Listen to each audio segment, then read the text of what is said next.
Freedom is not a gift bestowed upon us by other men, but a right that belongs to us by the laws of God and nature. Benjamin Franklin.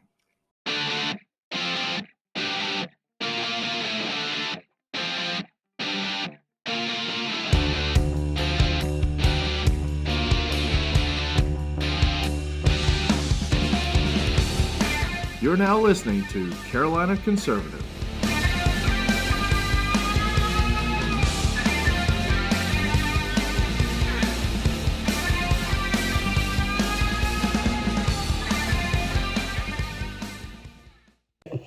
Thank you very much.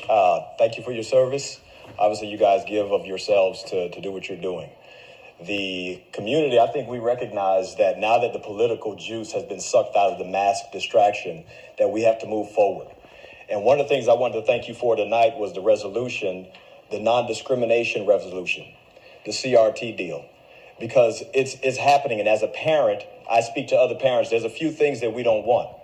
I'm biracial. I'm bilingual, I'm multicultural. The fact is, in America, in North Carolina, I can do anything I want, and I teach that to my children. And the person who tells my little pecan-colored kids that they're somehow oppressed based on the color of their skin would be absolutely wrong and absolutely at war with me. And I think that's the same for every parent. What the mask showed us is that the parents, the most powerful group of people in our country, that they're taking back the wheel. Now, obviously, we had to take the wheel back for the mask, but we're taking the wheel back from Washington all the way to Raleigh and into our local school board. Because CRT, all of that, the parents don't want it. It's a big fat lie. There's not one, if you believe in CRT, I want to tell you you're a liar. Because that means you look at your black neighbor and say that they're oppressed, and you look at your white neighbor and say that they're evil, regardless of the experience that you've had with them. And we're not going to do that. The parents in the United States of America, right here in North Carolina and Cabarrus County, we know that's not true because we believe the lives we live.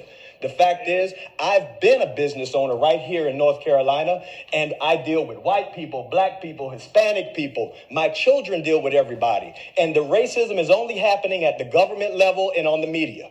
The fact is, you have racists, and you can't even find them hardly. You just hear the stories about them. But this is what we're dealing with. The parents are taking the wheel. I have an 8-year-old daughter who is absolutely dynamic, who can do anything. Athletically, intellectually, spiritually, and emotionally, she is a dynamo. And I don't want a man swimming against her in the pool. The fact is, I don't want her playing against boys in soccer. I don't even let my sons rough her up. Do you think I'm going to let your son rough her up? This is what we're talking about. Policy going back to the parents. Because if you think people who love America are willing to fight for it, you haven't met parents yet. Because I'm telling you, parents will go further down any street than anyone who loves their country alone. My name is Brian Echevarria. I thank you for your service, and we're taking back the wheel. Brian Echevarria is with me today. Brian's running for NC House in District 73 that represents the Cabarrus County area. Brian, thank you for being on Carolina Conservative. Thank you. All right. You're welcome. Well, thank you a lot for being on with me. Now, I don't know if everybody knows who you are, but for me, you hit the scene, and I think for most people, you hit the scene. You went viral for a speech at the Board of Education in February, I guess, in Cabarrus County. And you spoke about the evils of CRT and what we've seen with transgender athletes competing in women's athletics. And I must say, very pertinent to the last week. I must say that speech was brilliant. And I think that sometimes we assume that everyone knows what CRT is, but I don't think that really is the case. So can you give us a quick rundown of what CRT is and why parents should really be worried about it? I think to number one, thank you for the introduction. You know, the dude came in last in the 100 meter in the swimming. Right. You throw a race much? Right. All of a sudden, he's no good. Yeah. But I think to talk about CRT, it's important to understand what it's not. Okay. What they bill it as is simply a more inclusive history, you know, where they talk about the atrocities that did happen. And that's the reason we have so much fight from parents who don't really understand this, because they think it's just a matter of telling the story of things that happened, except that's not critical race theory, that's history. And history is out there. We know about things like Rosewood, and we know that slavery happened and the atrocities that went on there. That's not CRT. CRT actually comes out of Marxism.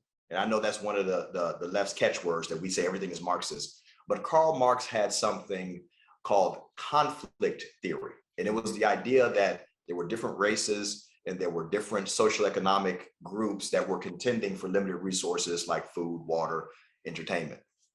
And that if you can get them to turn on one another, number one, you can crush the middle class and you can crush Christianity. If you crush the middle class, the bourgeois, as they call them, right? If you crush them, then you crush capitalism. So CRT was originally conflict theory, turned into conflict law theory, where you hear people say it's taught in graduate studies. And then it became critical race theory,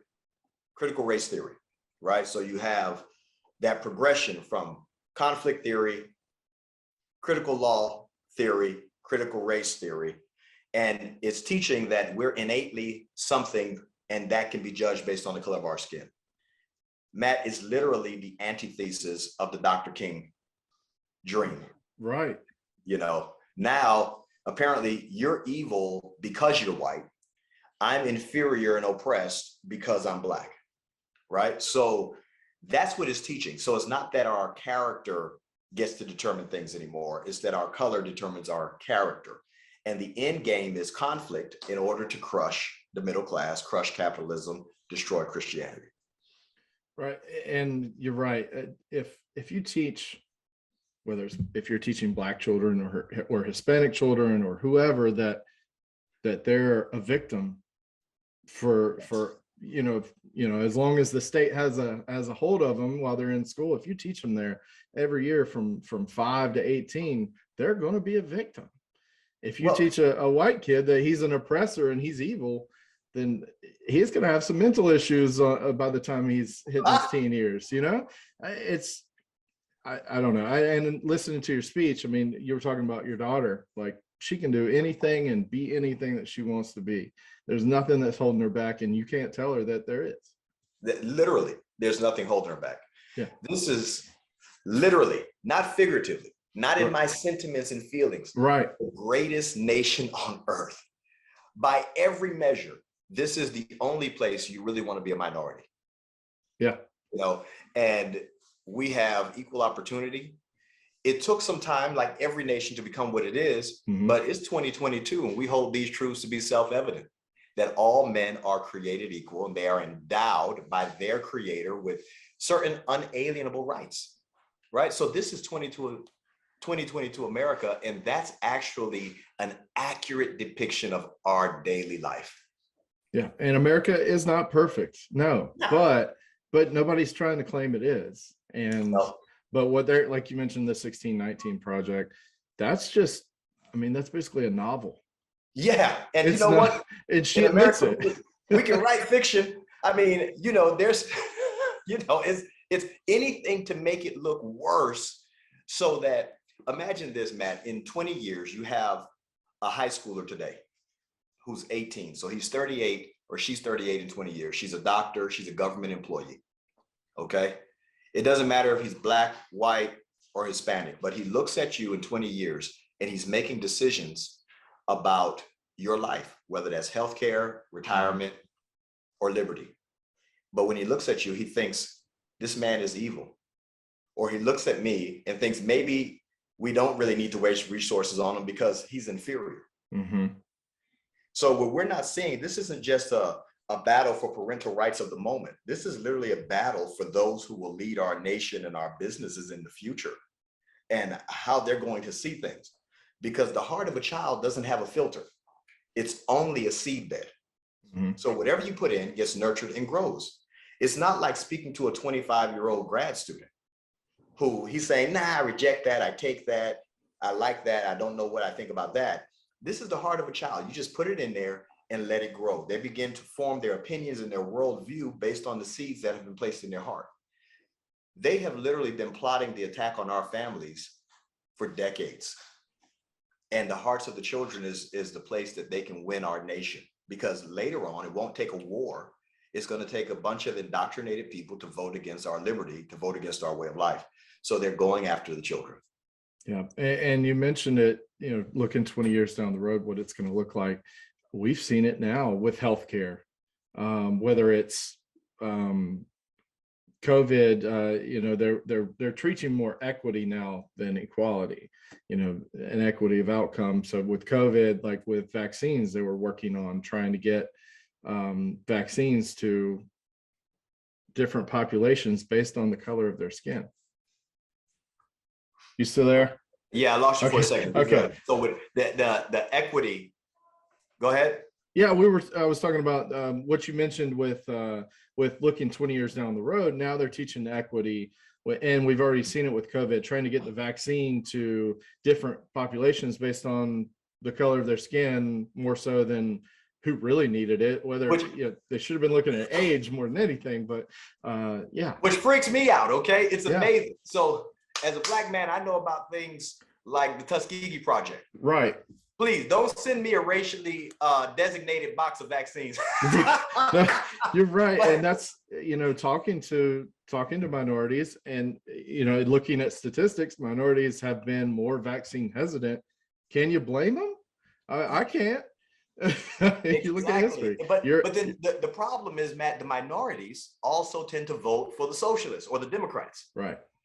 Now, this is what's interesting. So here we are, we're conservatives. I'm a Christian. Okay, so my social views are literally bolted to the Word of God. Okay, and I'm a financial advisor, so my fiscal views are a balanced budget, and you need more income than outflow, right? Outflow. You need that cash flow to be positive. Right. So what happens is the typical minority family here in North Carolina. Let's just give a broad statistic. Entrepreneurship, small business ownership is at an all-time high in every community. What that tells you, whether you're Black, you're white, you're Hispanic, is we live in a state where people believe in free enterprise. Except in November, a lot of those people will go and vote for the people who don't want them to have free enterprise, who want to overregulate them, give them fees to the hilt. Here in Cabarrus County, we actually had a sandwich board rule where you could not put the sandwich board more than 10 feet from the entrance of your door without a permit. You get it? You couldn't do it. Like, do I need a permit to put a sign more than 10 feet from the entrance of my business? So this was a real deal. So these are the people who they'll later go vote in office, but at the same time, they're trying to build a small business that they can pass on to their children, or at least teach their children the principles and the disciplines of entrepreneurship. So they're literally voting against themselves, but that's because let's take the blame, conservatives, we've done a horrible job messaging, telling them that we say words like free enterprise. Instead of saying, hey, who here owns a business? And then everybody raises their hand. Who here would like to own a business? Who here has an idea for a business? Who would love to give that business to your children? Everybody raises their hand. Then we say, oh, great. So now what that's called is free enterprise. But we don't say that. No. We say things like big government. Well, what's big government? I just finished doing a video. Big government is when the legislature actually has a conversation about oversight of your homeschool. Like, what are you talking about at your kitchen table? Right. Yeah. Right. But we say big government instead of saying, do you want to report to the government what you teach your children at home? Or would you like the government to lift these regulations so it makes it easier for you to start your business and become more profitable? Yeah, we don't, you're right. We don't do a good job of messaging. I think, I'm hoping that's getting better, especially with this election.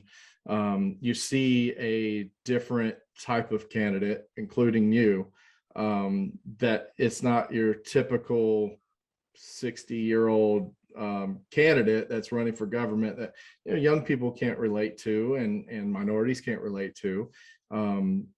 So I think we're getting a different kind of candidate and more of a people who are going to go there and actually make a difference than whether it's going to Raleigh or going to Washington or whatever, instead of just going along to get along and, oh, I'm a senator, let me see how much I can grift off of this. Well, this is what I figured over the last 2 months, because I'm new to this. So, I announced my candidacy on January 4th. I had the miracle of the viral video. That was an absolute miracle. I wish I knew how to do it. I'd be viral next week, right? But what I learned is, at 44 years old, everything about government touches my life. I have my parents are retired veterans, 25 and 30 years. I have a wife who I promised to take care of, and we have to move towards retirement. I have children who I want to have a great future, and I have a small business here in our community. So every regulation touches my life in some way. And I learned that what the socialists would like is people in government who don't have skin in the game. And we need people in government who are affected by their own legislation. Absolutely. A government, what? For the people, of the people, for the people, right? So what we have is a government with too many people insulated from the decisions they make for us. So I would love to say I'm extraordinary, but I think I'm actually extraordinary. I'm just like my neighbors. I love my family. I love this nation. I want them to have a great future. And I believe my life. Here we are. You're white. I'm black, biracial, whatever, I get disowned when I talk about how great America is, Yeah. So it's like, it's kind of crazy, but and we live in a society where our children play together. We go to work together. We shop together. We watch sports together. We do rec together.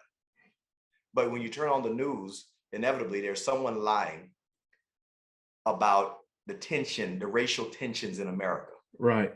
And I step outside my front door and I'm like, where is it? Right. I don't think America is racist. We have racist. Yes. Yes. Right. But America is not pedophile either. We have pedophiles. Right. Right. And so I don't encounter racism on a regular basis at all.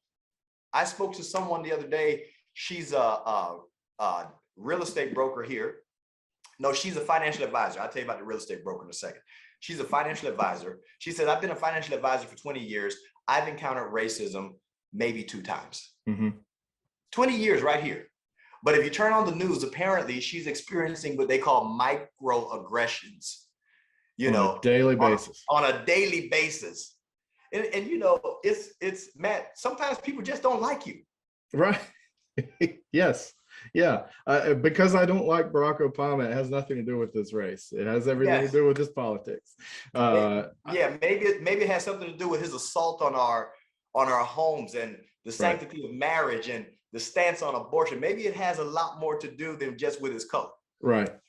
And you mentioned before, I was going to go somewhere with Obamacare.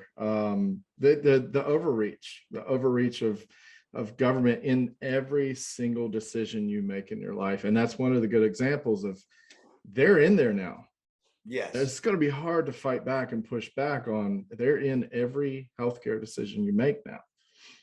It's massive. I remember when they started keeping the electronic records. Yeah. Before it was a sheet of paper, you had a folder. If you needed a copy, you had to go there and get it. Right. Now it's electronic. I'm sure it's being injected into some database. We have the greatest pediatrician. I have no complaints, but he also respects me as their father. So, I walk in and I'm like, hey, you know what? My son, he's 12 now. We're going to stop giving him the testicle test. And he's like, well, okay, well, if he has a hernia, then we're not going to know. I said, well, if it starts hurting, we'll bring him back. That's right.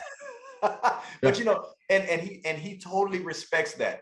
I'm not an anti-vaxxer. I'm a slow vaxxer. Yes. Let's not give them all the shots at 8 pounds, Yeah. So my children are vaccinated, but we did that over a long stretch of time. But what they do is they want to tell us that the freedom to make decisions makes us anti-science. Right. And it's kind of like, when you talk about healthcare, what about the mask, right? We as conservatives, we tend to get off message. We start arguing the virtue of the science. Oh, they're not effective. Well, that's not my debate. Yeah. My debate is if they were 100% effective, you still can't make me wear it. Right. It's about freedom. My debate on the shot, if it was 100% effective at minimizing the symptoms and the effect of COVID, you still can't make me get the shot. But we tend to get drawn into this theoretical world, and then we get into arguments about science. Well, this percentage and this doctor said, and that doctor, and ivermectin and hydrochloroquine and everything. Well, no, how about freedom? Yeah. How about if I want ivermectin, give it to me?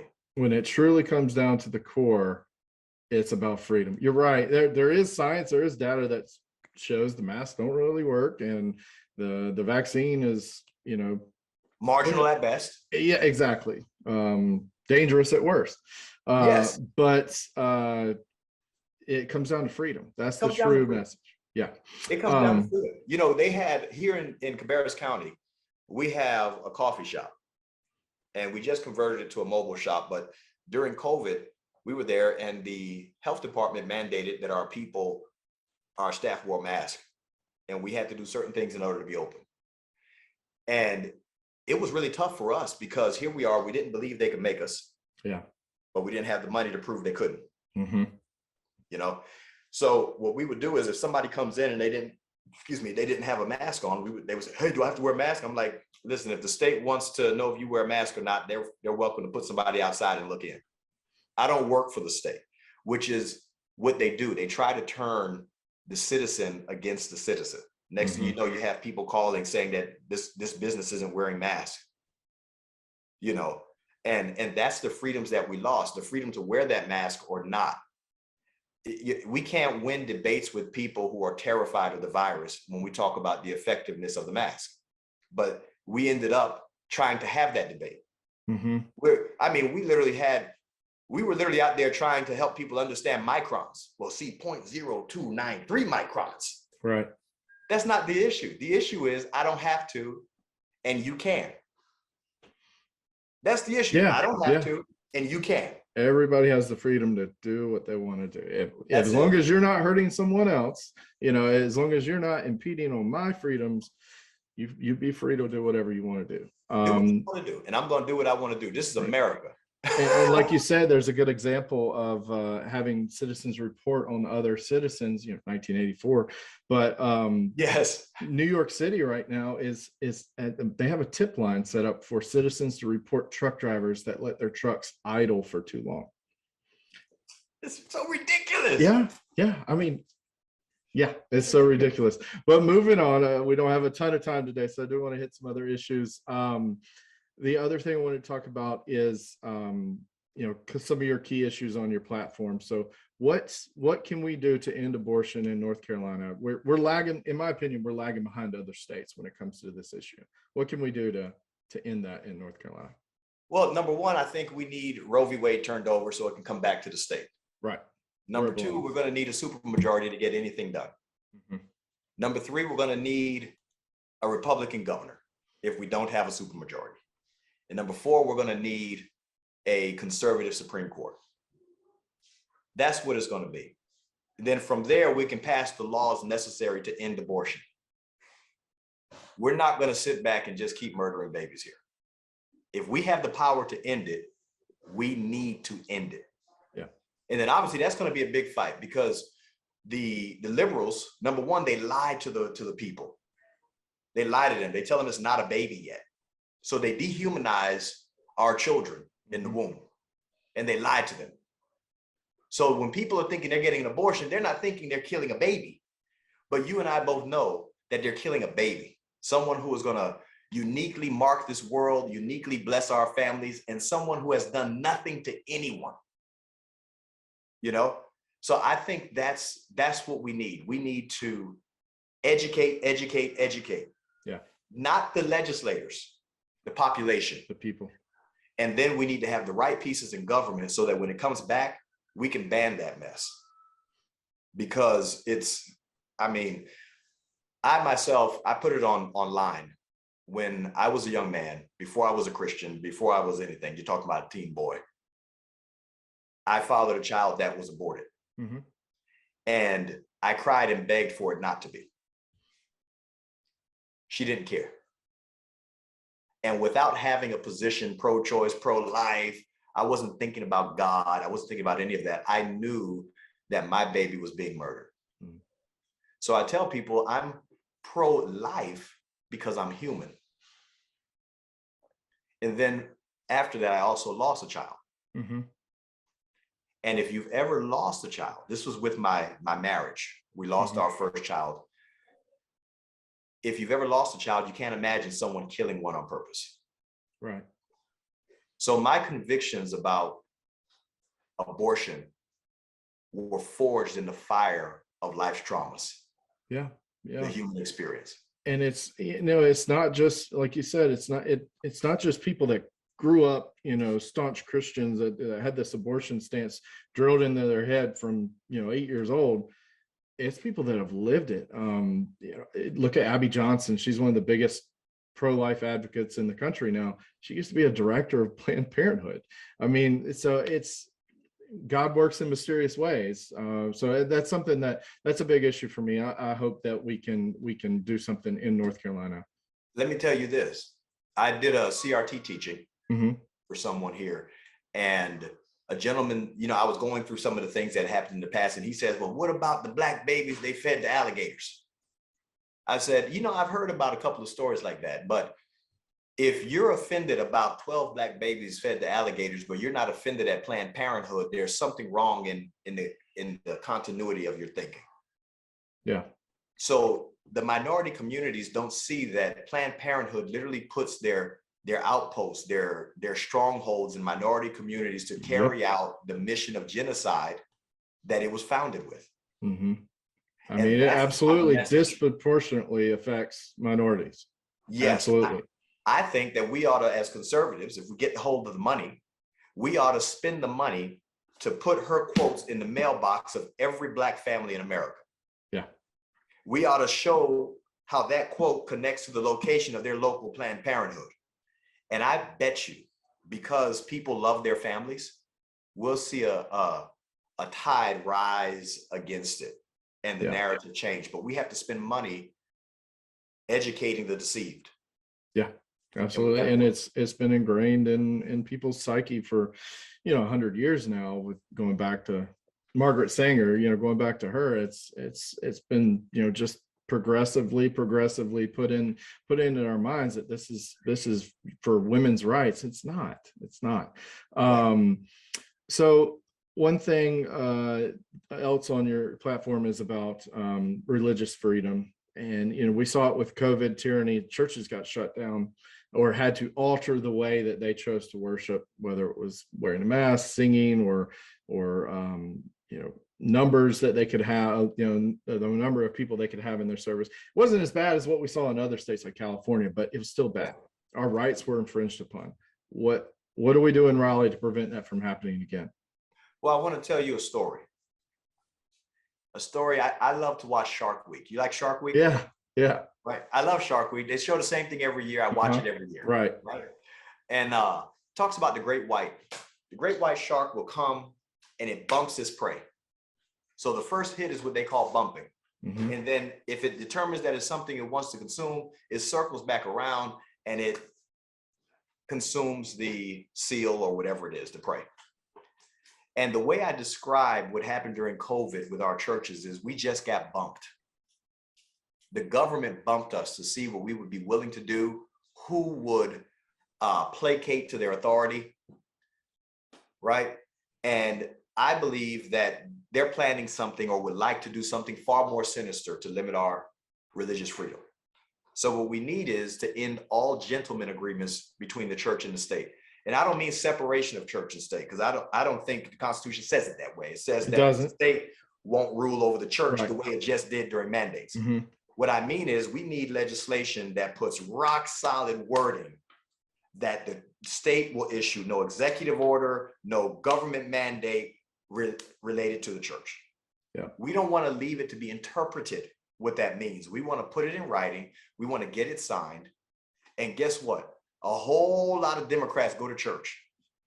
Yeah. And a whole lot of pastors haven't been able to get their parishioners back in church. No, the church has definitely gone down. And we will have their support. So that's one of the first things we actually need to do to make sure that we have another line of defense against that kind of tyranny. Because I remember, here's a pencil, but a person once told me that wars are actually won and lost with a pen. By the time we start shooting guns, it's already been decided through peace treaties, arms agreements, and all of that, who's going to win the war. It just has to be played out. Mm-hmm. So what we need to do is make sure that with the pen, we put the law on our side. That will put firewalls up between what they can and can't do. And that's the way we need to make it happen. Great. I love that answer. Real quick, tell me about your plans for North Carolina income tax, gas taxes, pro-business plan, but mainly on the tax, but mainly on the taxes. What are your plans for income tax? We need a zero income tax here, and we don't need it in 20 years. I'll be retired in 20 years. Right. Or nearing retirement, right? Be 64 years old. So I'll be retired in 20 years. We need a plan to bring that income tax to zero as soon as possible. Now, North Carolina doesn't have gas and oil resources, but neither does Tennessee, and they have zero income tax. Mm-hmm. It'll take some fiscal responsibility. We have a vast amount of resources here, but we don't have a great tourism industry. Why can't we attract industries that will inspire tourism? You know, people fly into the beautiful Charlotte airport and then they drive across the North Carolina, South Carolina border and they go to Carowinds, mm-hmm. right? Mm-hmm. They go stay in hotels down there. Why don't we have a tourism industry that's beyond Concord Mills Mall, right? Obviously, we have the Outer Banks, but you don't have a great big airport and you have to drive down little streets. It can't be nurtured into what it should be. And so we need to focus on industry, the tourism industry. We need to focus on infrastructure. We need to focus on jobs. And the way I say focus on jobs, meaning bringing big companies here so that we can go ahead and eliminate that income tax. When you talk about things like the gas tax, I mean, North Carolina, you would think that we're situated next to Massachusetts and Rhode Island, the way we're taxed and feed here. Yeah. You know, if I'm not wrong, it's the highest in the South. It is the highest in the South. Yeah. You know, and it shouldn't be that way. No. And I don't know how it got that way. You know, I'm not a historian in that manner. I'm just I'm your neighbor who's deeply affected by it. Yeah. You know, we're top 10 in the gas tax. Top 10 out of 50 states. Here's North Carolina, 36 point something cents a gallon mm-hmm. to the state. We get fees for everything from signs outside, you know. Yeah. We get them for everything. Yeah, we're paying that income tax, and then we're still paying all these other taxes. You know, property tax is one of the biggest ones in my book that kills me. Yes. But you live there. Hold on, Matt. Property tax. You live in a house for 20 years. They raise your taxes every single year, and then boom, one day you're on fixed income. But your property taxes keep going up on a house you've lived in for 25 years. It's predatory mm-hmm. at best, absolutely evil at worst, but there's nothing good about that. There's no incentive. Our real estate market is off the chain because there's no reason or advantage for people staying in their home. We need a homestead exemption. The homestead exemption will protect the small business owner from losing his primary or her primary residence in the event of a lawsuit. We need a homestead exemption that the tax assessed value is decreased. We incentivize people for staying in their home. They get an exemption of $70,000 or whatever off of their tax assessed value. We need common sense, protect our citizens type of things. I mean, if you've been in a home for 3 years, 2 years, let's say, yeah, you should get an exemption. And you need to know if you sell that home, your exemption doesn't follow you to your next home. You have to start at year one. So there's some incentive for a person not to move every 2 years, 3 blocks away from his house. Yeah. Yeah. You know, no, I love that idea, the homestead exemption. That's the first time I've heard that. So I'm going to research that a little bit more. Is there anything else that you want to know or that you want your potential voters to know before the primary? I think that as they look, they're going to know that I'm literally the only conservative candidate in our primary race. And the way you know who's conservative or not is not by what they say, but how they live. So here I am, the neighbor, deeply involved in my faith, a financial advisor, understanding that you need to save and that the family should not be assaulted by taxes and fees. Same thing with the small business. I used to be a concealed carry instructor here. I have a great arsenal, which means I live out my Second Amendment rights. So the biggest thing is when we look at a person, whoever it is that we're going to vote for, is how do they live their life? Not simply what did they say. We need to know how they live their life, and then we can determine if what they say is true. Mm-hmm. And what all of my neighbors will discover is I am the only, I wish I wasn't, but I am the only conservative in my race right now. And it's going to deeply affect us in the legislature. North Carolina needs conservative vision to shape the future. Absolutely. We don't need people who are going to placate, who are so reasonable that every little argument tosses them further to the left. And that's what I would like to say. I would like to say that family is our story. Yeah, absolutely. Absolutely. How can people find out more about you? Definitely go on my website, brianechevarria.com. That's BrianEchevarria.com. And also follow me on social media. Elect Brian Echevarria, vote Brian Echevarria. Yeah, and I'd love to hear from you. We need lots of help. If you're in the area, we're knocking doors. We want to run the most efficient ground campaign that our county has ever seen. We're starting this Saturday to get out there with these doors and knock, and we're sending the mailers. So we're coming in through the air, we're coming in through the ground, and we want to basically get the message out. Great. And we will include all your links on the podcast, and we'll share that on Facebook as well. Brian, thank you very much for being on Carolina Conservative today, and great. We wish you great luck in the primary. Thank you. All right. Thank you.